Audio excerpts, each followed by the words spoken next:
My cancer journey began in May of 2013. I was 33 years old, and I think the last thing I was thinking about was being diagnosed with cancer. I remember getting that phone call from my doctor saying that I had a large mass on my left ovary.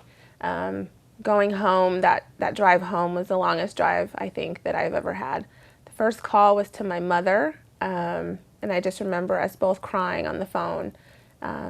It was literally like my life flashed before my eyes. All I could think about was my two daughters and who would take care of them if this disease was to take my life. My mom was so encouraging. I think all we did was cry, but even in the midst of that, I just remember her saying that God will get you through this. He will heal you. You're going to be okay. So I went home that evening and I didn't tell my daughters, kept this to myself, I think for probably right after surgery. And that's when we told my daughters that it indeed was cancer. I think it really hit me after surgery once I started chemo. Many of us, we go through surgeries, we have major surgeries and we get through it. And I think for me, it was just another surgery. I think it was when I started chemo, that's when I realized I was a cancer patient. As I said, at 33 years old, it was the last thing on my mind was cancer. I worked out, I was fit, I was eating healthy, I ran every day, and so learning that I had cancer was just devastating. To me, it was an old person's disease, and so I couldn't believe that it had hit me. So when I started chemo, I think that's when my real journey began. I remember my second treatment, my hair came out all at once. And I think at that point, looking in the mirror, I really felt like I was sick at that point. I remember my daughter, who was 7 at that time, I walked out of my bedroom and she just was so frightened by the sight of me. And I think that was just so hurtful to me. Sorry.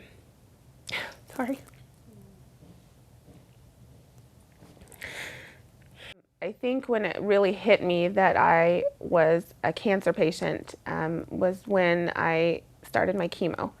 It was the second round that all of my hair fell out. I remember my oldest daughter, we went in the bathroom and we just started combing through my hair and it just was coming out by just the globs, I guess, if you will. And at that end of the night, we cut it very short, and then I just ran my fingers through the rest of my hair, and it just literally all fell out. And I remember taking a bath and going out to my living room, and my daughter, youngest daughter at the time, was 7 years old, and she was just so frightened by the sight of me. And it was hurtful. It just let me know that I looked sick and that cancer was definitely real, and there was a journey ahead of me.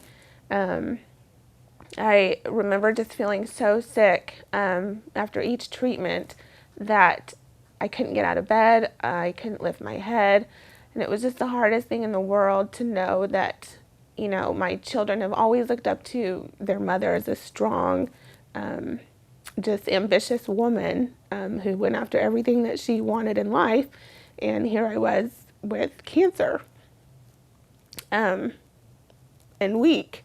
And it was just hard to know that I couldn't do anything to make it go away.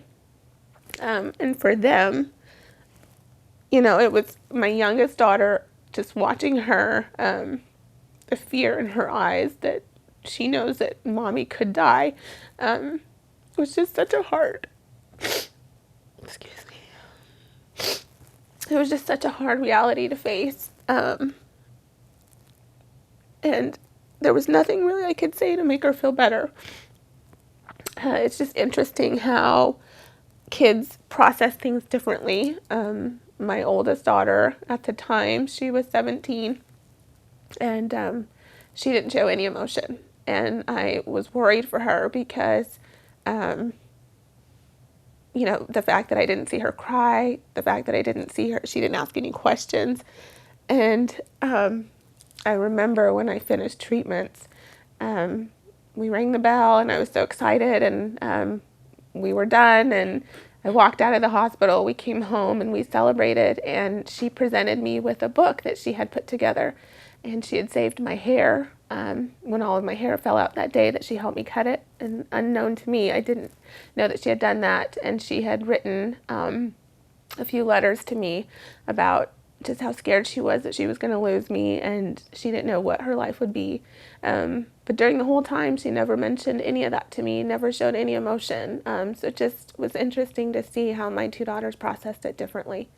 But I think in the end, you wonder why you have to endure such a devastating disease that really just weakens your body and your mind and your spirit. And but I think at the end of the day, I can say that my faith is what brought me through it.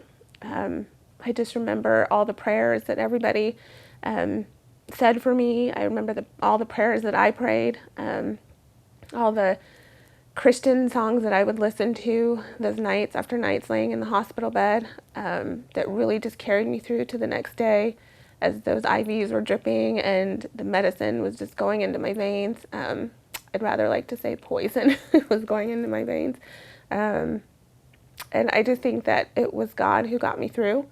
It was Him who gave me the strength that I needed to pull through. And I think I have really come out of this a stronger person. I value life. I value family. I think I love harder.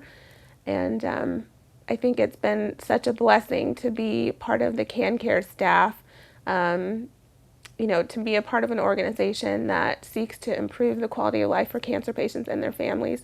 I couldn't be at a better place, and I couldn't be more honored to be able to utilize my skill set to help strengthen this organization.